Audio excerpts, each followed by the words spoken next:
Kim and I were just talking about the engineering that goes into this vehicle. Much crazy engineering.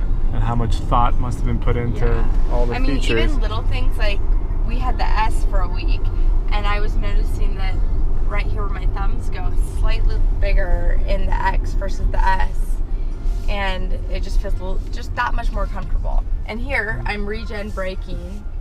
That's funny. I hardly ever use the brakes anymore. So just a complete stop right there. I was telling her, with a car that weighs about 6,000 pounds, the incredible reduction in the stress that the regen braking provides on the actual disc brakes has got to be incredible to bring 6,000 pounds to a halt from 3 or 4 miles per hour, which is what the regen braking will essentially slow you down to, versus going from 30 miles an hour to 0, just putting the pressure on the disc brakes to stop the vehicle.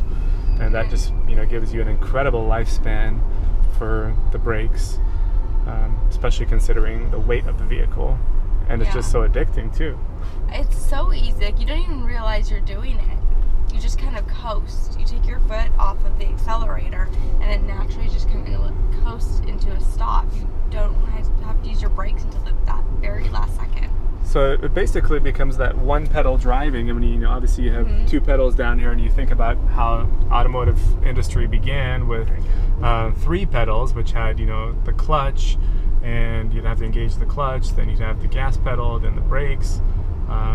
Obviously with automatic transmission vehicles, you take the clutch out, but to take the brakes out of the mix and have the car be smart enough to slow itself down at various speeds, it's really fascinating. How lucky am I to have this smart of a husband that fills me in on all this stuff? Too kind. But so it is really neat. And also the regen braking, actually, you see we're going almost 50 miles an hour. Here we go. Everyone's slamming on their brakes. So, I haven't even touched my brakes yet. I haven't even touched my brakes. So she hasn't touched the brakes yet. There are the cars. They've all stopped.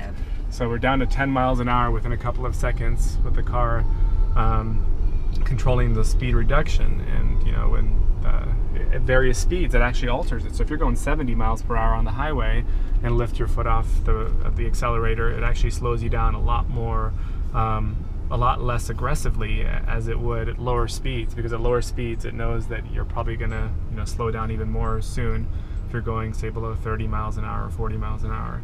So the nature of how aggressive it slows you down changes based on your speeds. All those things are just fascinating.